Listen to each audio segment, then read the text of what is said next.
Hello and welcome, fellow bookworms and film fans. Welcome to this week's episode of The Contented Narrative. We're looking at the Southern Book Club's Guide to Slaying Vampires. That's a hell of a mouthful, by Grady Hendrix. Now, I have read a previous one from Hendrix, which is My Best Friend's Exorcism, which is just as good. But honestly, it's so, like, it goes down ways. And what makes me laugh is the fact that the main characters know what is going on. So in a lot of like horror stories, you're sat back going, do they not realize that it's a vampire? Or do they not realize that it's a zombie? Or do they not realize that, this has happened? Like, that's, you know what I mean? And you're sat back going, how are they not seeing this? But what I love about Hendrix's stories is they do see it.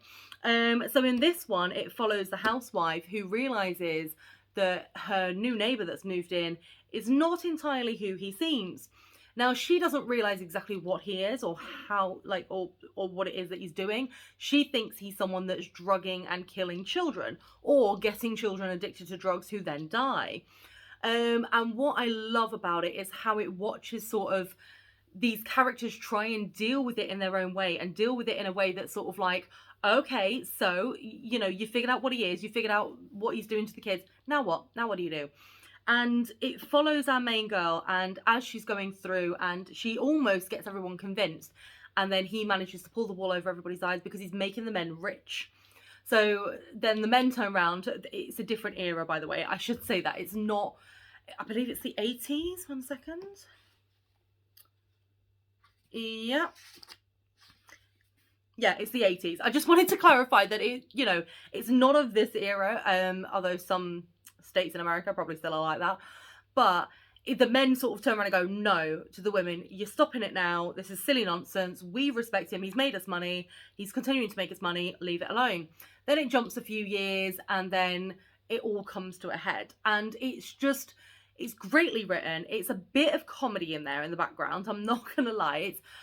I'm not sure if, Hendrix meant it to be sort of like comedical, but there's certain points where I'm like, oh my God, like seriously, I'm laughing. And I don't know if I'm laughing because I'm being like sarcastic laughter or what, God knows.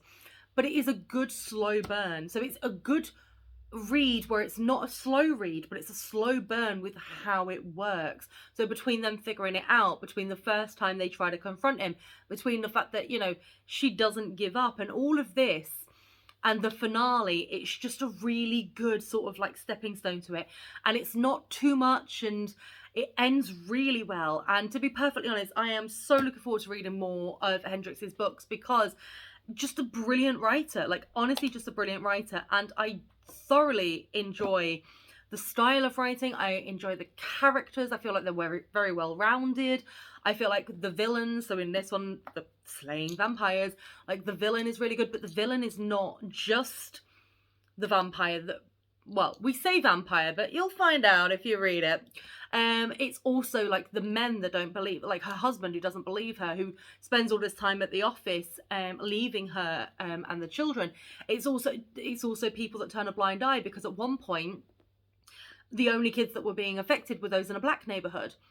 And in the 80s, and again, it's still prominent now, but I will not discuss that because I do not discuss politics or anything on this channel. But because it was a white neighborhood that wasn't being affected, nobody wanted to do anything because they didn't see the issue. Then when the issue came over into the white neighborhood, that's when they started getting galvanized for it. And again, it's not the men that got galvanized, it was the women that got galvanized. And it was tactfully written and it's brilliantly done. And I give this a 5 out of 5. I thoroughly enjoyed it. I would read it 100 times again. And I would read any other books by Hendrix, and I can't wait to read more. So please, if you do read it, let me know. And again, I know it's a bit of a lengthy title, so I do apologize about that. But thank you so much for watching. Thank you for your continued support, and remember to always keep it contento.